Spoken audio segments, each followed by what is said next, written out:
할렐루야. 오늘 설교 안 해도 될 것 같아요. 얼마나 아프셨나, 우리 때문에 얼마나 아프셨을까. 성가대의 찬양에 우리 온 설교 메시지가 다 담겨 있는 줄 믿습니다. 우리 성가대 더 열심히 하시라고 우리 큰 박수로 하나님께 영광을 올려드리겠습니다.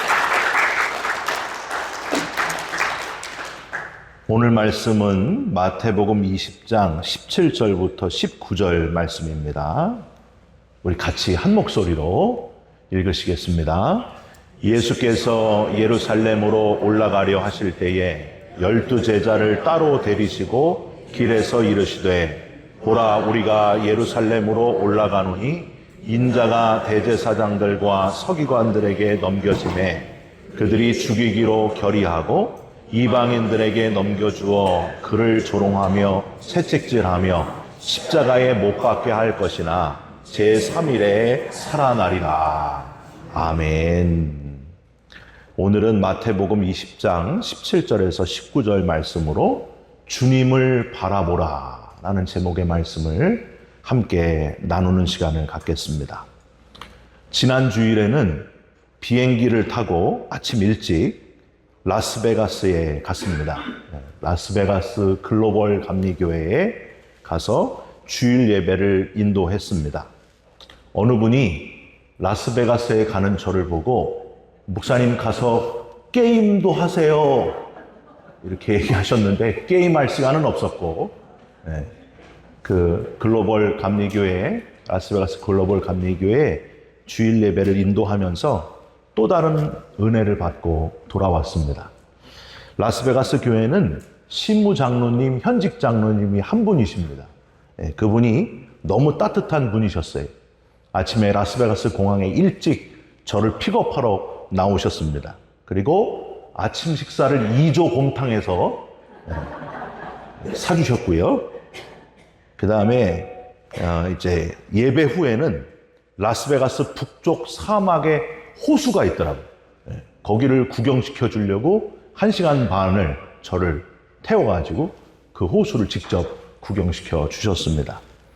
거기서 끝나는 줄 알았던데 일식당을 운영을 하세요. 이 장로님이 일식당.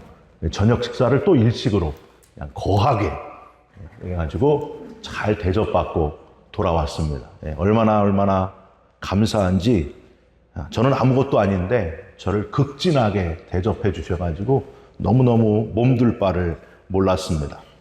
집 떠나보면은 집의 소중함을 깨닫는다고 우리 LA 베이직 교회는 우리 이 장로님처럼 아니 이 장로님보다 더 좋은 장로님, 신무 장로님이 4분이나 있어요. 얼마나 제가 당당했는지 어깨가 팍 서가지고 아주 마음이 든든한 그런 시간이었습니다. 라스베가스 교회도 점심으로 비빔밥을 주셨는데 우리 LA 베이직 교회의 밥맛에는 미치지 못하여 제가 참 좋은 교회에서 일하고 있구나 하는 생각이 들었습니다. 라스베가스 교회는 4월부터 성가대를 시작을 한다고 합니다. 아마 다음 주부터 시작을 할 거예요.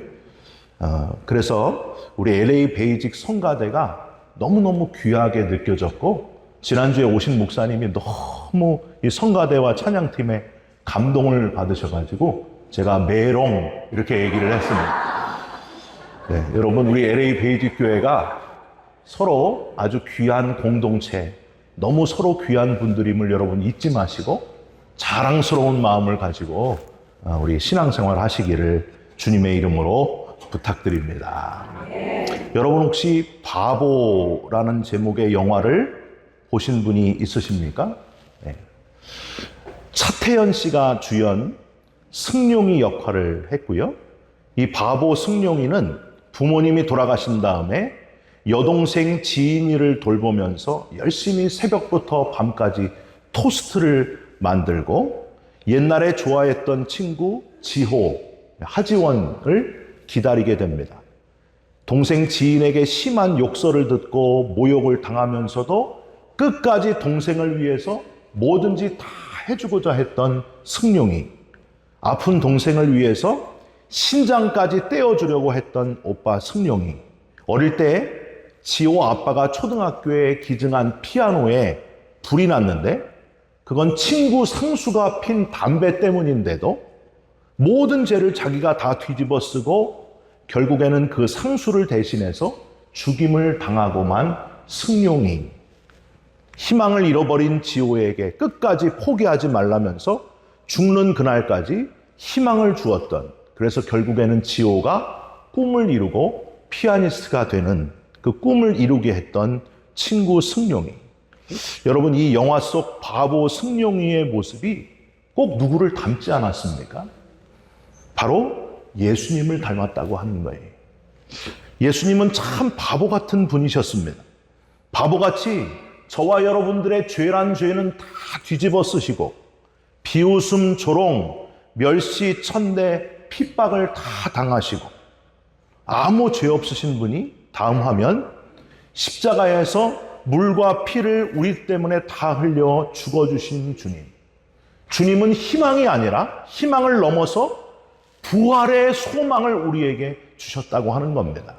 사랑하는 성도 여러분, 그저 바보같이 주고 또 다 주기만 하셨던 그 예수님의 흔적들을 되새겨 보시면서 그 발자취를 따라가는 이 사순절이 되시기를 주님의 이름으로 부탁드립니다.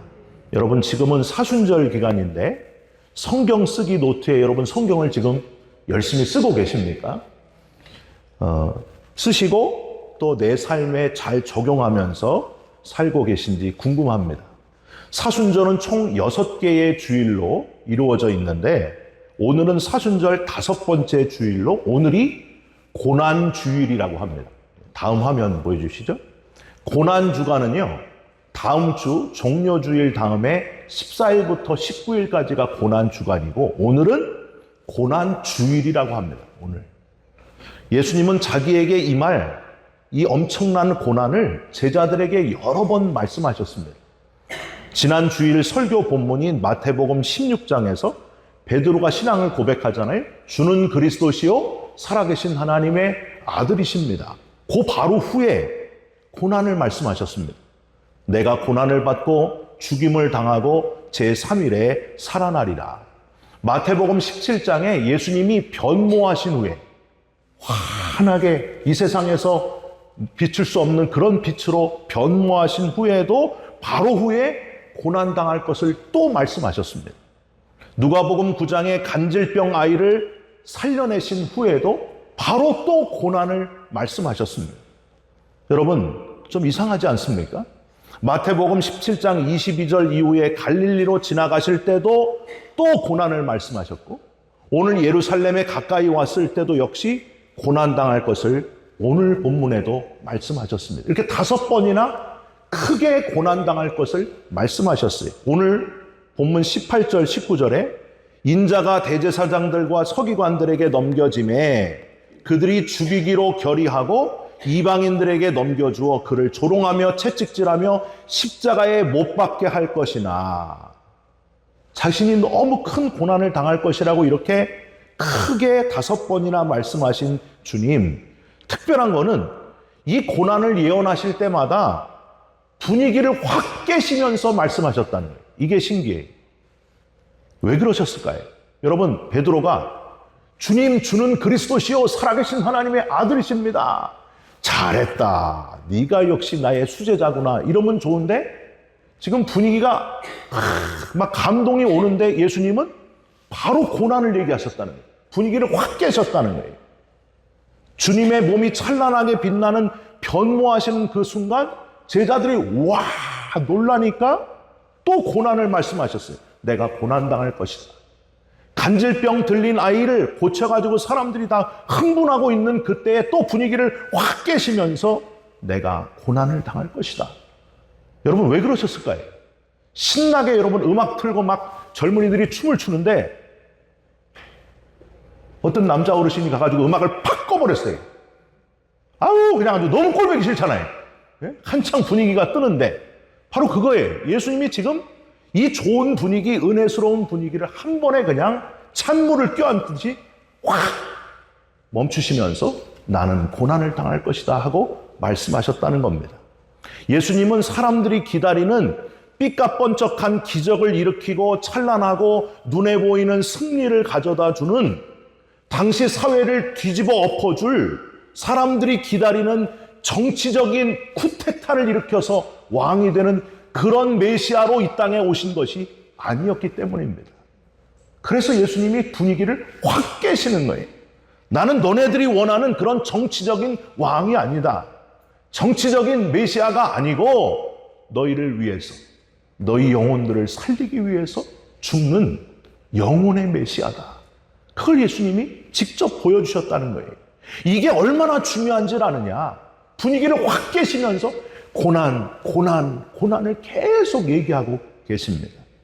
여러분, 오늘 본문 다음에 마태복음 20장 20절 이후에 어떤 일이 있었거든요. 그걸 살펴보면은 예수님이 왜 분위기를 깨시면서 고난을 말씀하신 이유를 더 확실하게 알게 됩니다. 여러분, 마태복음 20장 20절 이후에 누구 얘기가 나와요? 세베대의 아들의 어머니가 와가지고 예수님께 요구를 합니다.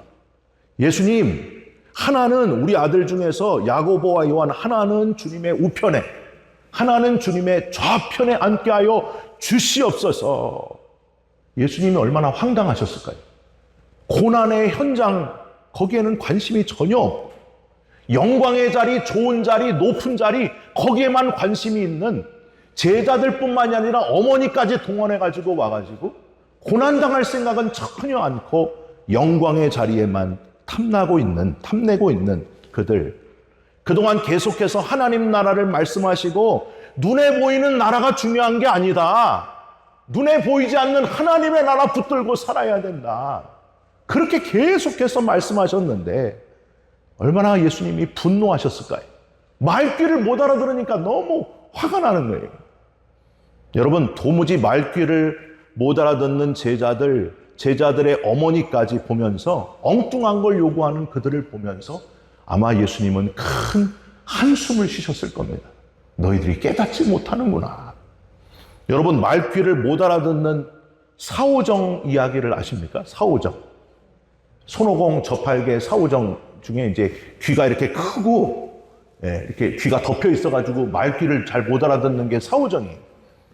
사오정이 군대를 갔습니다. 군대에서 이등병 생활을 시작을 했는데 선임병이 사오정에게 심부름을 시켜요. 야, 이등병. 야, 이등병 사오정. 너 가가지고 빵 하나하고 우유 하나 사와라. PX 가서 사와라. 뭐라고요? 이 자식이 말을 못 알아들어. 가서 빵 하나, 우유 하나 사와. 알겠습니다. 열심히 PX로 후다닥 달려갔던 사오정. 뭔가를 사왔는데 선임병에게 딱 내놓습니다. 내놓으면서 하는 얘기. 여기 있습니다. 여기 바나나 우유 사왔습니다. 말귀를 못 알아듣는 거예요. 지금도 무슨 말인지 못 알아들으시는 분 있어요? 빵 하나, 우유 하나 사오랬더니 바나나 우유를 사왔어요. 여러분, 오늘 본문의 제자들과 제자들의 어머니가 이 사오정이었다는 거예요. 말귀를 못 알아듣는 거예요. 중요한 걸 놓치고 엉뚱한 것을 붙들고 있었던 그들을 보면서 주님이 얼마나 답답하셨을까요? 여러분, 지금 사순절인데 사순절 직전까지, 바로 사순절이 있기 바로 전까지 축제가 있어요. 그게 뭔가요? 카니발이라고 하는 축제입니다. 이 카니발은 까르네와 발레가 합쳐진 말이에요. 까르네는 고기라는, 우리 소고기, 닭고기, 돼지고기, 고기라는 뜻이고, 발레는 스탑, 멈춘다, 그런 뜻이에요. 이제 사순절이 시작이 되니까, 주님의 고난에 동참하게 되니까 사순절 기간에는 고기를 먹지 못하니까 지금 좀 고기를 먹으면서 쉬어라. 그런 의미가 바로 카니발입니다. 그런데 이 카니발 축제에 온 세계 사람들이 막 관심이 다 거기에 집중해가지고 사순절을 잊어버렸어요. 여러분, 한번 사진 보실까요? 올해 있었던 카니발 축제의 모습이에요. 저게 뭐예요, 도대체? 그 다음 사진. 이게 지금 카니발 축제예요. 여러분, 이거랑 지금 사순절이랑 무슨 상관이 있어요? 프랑스의 카니발, 이탈리아의 베니스 카니발, 브라질의 리우 카니발, 이런 카니발. 무슨 저 오리 구워 먹는 날인가? 도대체 왜 저런 걸 하는지 모르겠어요. 그 다음 사진 보세요. 막 그냥 즐기고 먹고 온갖 축제를 벌이는데 그 다음 뒤에 이걸 왜 하는지를 모르는 거예요. 이 원래 의미가 사순절을 지키기 위한 그런 의미인데 이 카니발 축제가 이렇게 이상한 축제가 되어가고 있다는 겁니다. 하는 사람들한테 물어보면 왜 했는지도 몰라요. 그냥 즐거운 거예요. 축제를 하지 말라는 뜻이 아닙니다. 주인공을 놓치지 말아야 된다는 거예요. 여러분, 결혼식에서 주인공은 누구예요? 신랑 신부예요. 다른 사람이 주인공 되면 안 됩니다. 신부보다 예쁜 사람은 후질근하게 입고 가야 돼요. 제일 진상이 신부보다 예쁜데 더 이쁘게 하고 가는 사람이 있어요. 아주 꼴보기 싫어요. 신랑보다 키 큰 사람은 신랑 옆에 사진 찍을 때 서야 돼요, 안 서야 돼요? 제일 끝에 안 보이는 데 가서 서야 돼요. 굳이 그냥 신랑 옆에 와가지고 지금 주인공을 망가뜨리는 거예요. 저는요, 사진 찍으면 항상 신랑 옆에서 사진을 찍어요. 왜 그럴까요? 신랑이 너무 좋아해. 자기 얼굴 조그맣게 나온다고. 저는 신랑을 돋보이게 하기 위해서 바로 옆에서 사진을 찍는 거예요. 여러분, 주인공을 놓치지 말아야 돼요. 돌잔치 갔는데 열심히 돌잔치를 하다 보니까 아이가 없어졌어요. 아이가 미아가 돼버렸어요. 여러분, 이게 얼마나 황당한 일입니까? 주인공을 놓치면 안 된다는 거예요. 여러분, 우리 감리교회의 전통은요, 이 강대상이 중앙에 있지를 않아요. 옆에 사회자석이 있고 옆에 설교자석이 있어요. 왜 그럴까요? 중간에 주인공을 가리지 않기 위해서입니다. 그래서 주인공은 십자가에 예수님밖에 없다. 그래서 양옆으로 갈라져 있는 거예요. 예, 여기 지금 우리는 지금 약간 새 들어 있어가지고 여기 지금 강대상이 여기 있는데 이 주인공을 놓치지 말아야 돼요. 여러분, 연합감리교회를 우리가 나온 이유가 뭡니까? 연합감리교회가 주인공을 놓쳤어요. 오직 예수를 놓쳤습니다. 교단의 주인은 오직 예수여야 되는데 감독이 주인이 되어버렸어요. 종신제 감독. 교리와 장정을 뜯어 고쳐서 성경을 왜곡했고요. 죄를 죄라고 이야기하지 못하고 건물과 돈을 너무나 붙드는 이상한 교단이 되어버렸기 때문에 우리가 그걸 과감히 버린 거예요. 오직 예수를 찾아보기 어려워졌기 때문입니다. 여러분, 오직 예수를 놓치면은요, 교회도 아니고요, 그리스도인도 아니고 그냥 종교인일 뿐이에요. 여기가 우리 와서 이렇게 예배를 드리지만 오직 예수가 없으면은 그냥 저와 여러분이나 종교인이 되니까요. 종교인. 윌셔 연합 종교인 모임, LA 연합 종교인 모임이 되는 거예요. 우리 LA 베이직 교회도 오직 예수를 놓치면 그냥 LA 베이직 종교인 모임이 되는 겁니다. 여러분, 분명하게 기억해야 됩니다. 주인공을 놓치면 안 됩니다. 감사한 거는 이렇게 주님의 말씀과 교훈을 도무지 깨닫지 못하는 제자들인데, 그 어머니인데, 그럼에도 불구하고 예수님은 이 사오정 같은 제자들을 버리지 않으셨다는 거예요. 여러분, 17절을 한번 다시 보실까요? 예수께서 예루살렘으로 올라가려 하실 때에 12제자를 따로 데리시고 길에서 이르시되, 이 따로 데리시고라는 표현 파레라벤 까트라고 발음하는데, 따로 데리시고 의도적으로 제자들을 선택하셨다, 그런 의미입니다. 말귀도 못 알아듣고 쓸만한 부분을 찾아보기 어려운 12명의 제자들을 의도적으로 주님이 택하셨다는 거예요. 여러분, 왜 주님은 바보같이 괜찮은 사람, 학벌 좋은 사람, 능력 있는 사람, 가문 좋은 사람, 그런 사람을 택하지 않고 이 못난 제자들을 예수님이 왜 택하셨을까요? 왜 바보같이 선택하셨을까요? 제자들을 사랑하셨기 때문입니다. 여러분, 연애하는 그 연인들 보세요. 이 중에서 연애하는 분이 한 2분 정도 있는 것 같은데, 그 남자 뭐 이렇게 쏙닥쏙닥 하면서 자기들끼리 뭐 얘기를 그렇게 엄청 해. 연애하는 사람들 보면은요, 뭐가 그렇게 비밀이 많은지, 특별히 남자 청년에게 여자 청년 예쁘냐고 물어보면은요, 우리가 볼 때는 별로예요. 그런데 그 남자 청년이 볼 때는 세상에서 이렇게 아름다운 사람이 없다는 거예요. 눈에 뭐가 씌었어요. 여러분, 바로 그겁니다. 자기가 특별히 선택한 유일한 사람이기 때문에 세상에서 가장 아름다워 보이는 연인들처럼 예수님도 12명의 아무 쓸모없는, 아무짝에도 쓸모없는 사람들 같은데 그들을 사랑하셨기 때문에 그들을 선택하셨다는 거예요. 고린도전서 1장 27절 28절 그러나 하나님께서 세상에 미련한 것들을 택하사 지혜 있는 자들을 부끄럽게 하려 하시고 세상에 약한 것들을 택하사 강한 것들을 부끄럽게 하려 하시며 하나님께서 세상에 선한 것들과 멸시받는 것들과 없는 것들을 택하사 있는 것들을 폐하려 하시나니 이유는 딱 하나, 너무 사랑하셨기 때문입니다. 바울은 고린도전서 15장 8절에 자기 자신을 만삭되지 못하여 난 자다 그렇게 이야기했습니다. 디모데전서 1장 15절에 나는 죄인 중에 괴수다 그렇게 표현했습니다. 도무지 자격이 없는 자인데 아무짝에도 쓸모없는 사람인데 예수님이 왜 나를 택하셔서 나를 사랑하시고 나를 구원해내셨는가? 주님께 너무 감사합니다 하는 고백입니다. 날 사랑하심 날 사랑하심 제자들이 다 나를 왜 택하셨는지 너무너무 감사해서 마지막 12명이 전체가 다 순교하면서 자기 목숨을 하나님께 드린 거예요. 여러분, 저와 여러분을 하나님이 사랑하셔서 먼저 예수 믿게 해주신 것에 감사하시고 저와 여러분을 택하신 하나님께 감사하시기를 주님의 이름으로 축원드립니다. 여러분, 바보라는 단어 뜻을 혹시 아십니까? 바보. 이 바보는 밥과 보가 합쳐진 말이에요. 밥은 우리가 먹는 밥, 라이스.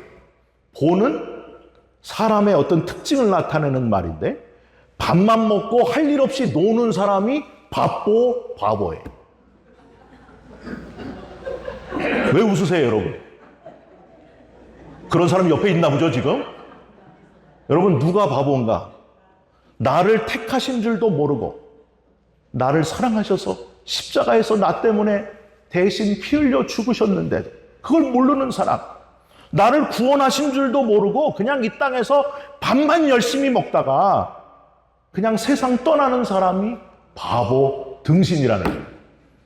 그런 사람이 바보예요. 나를 구원하신 예수님을 모르는 사람이 진짜 바보라는 거예요. 예수님께서 나를 위해 십자가를 지고 죽으심으로 나를 밥만 먹다가 끝날 허무한 인생에서 구원받고 영생을 주시고 부활의 나라에서 영원히 하나님을 찬양할 수 있는 특별한 사람으로 나를 삼아주셨다. 할렐루야. 우리를 바보에서 벗어나게 하신 하나님께 감사하면서 사시기를 주님의 이름으로 부탁드립니다. 사순절이 사순절인 줄도 모르고 그냥 먹고 즐기다가 껍데기 붙들다가 가는 사람 바보예요. 그런 사람이 바보예요. 저와 여러분은 지금 바보입니까? 아닙니까? 예수님은 그냥 바보가 아니라 바라보고 싶은 분이셔서 바라보아야 될 분이시기에 바보이십니다. 거룩한 바보의 삶을 사셨습니다. 광야에서 불평하고 원망하던 백성들이 불뱀에 물려 죽어갈 때에 다음 화면 보여주시죠. 장대에 달린 뱀을 매달고 쳐다보면 살리라 하셨는데 바라만 보면 그 죽음의 문턱을 벗어나서 살 길이 있는데 쳐다보지 않은 사람들은 다 죽는 그런 인생이 되고 말았습니다. 마지막 주님이 달리신 십자가, 그 십자가를 믿고 바라보기만 하면 우리를 치료해 주시고 우리를 구원해 주시고 살려주시는데 이걸 모르는 사람들이 너무 많다는 거예요. 여러분, 저와 여러분들이 이 복된 소식을 그냥 죽지 않도록, 바보로 죽지 않도록 저와 여러분들이 이 귀한 소식을 전하는 자 되시기를 주님의 이름으로 축원드립니다. 여러분, 주님을 바라보고 사시고 흔들리지 마시고 끝까지 우리 생명 다하는 그날까지 주님을 바라보고 주님처럼 거룩한 바보로 살아가시기를 주님의 이름으로 축원드립니다. 같이 찬양했으면 좋겠습니다. 괴로울 때 주님의 얼굴 보라. 평화의 주님을 바라보아라. 우리 가사를 생각하면서 같이 찬양 드립니다.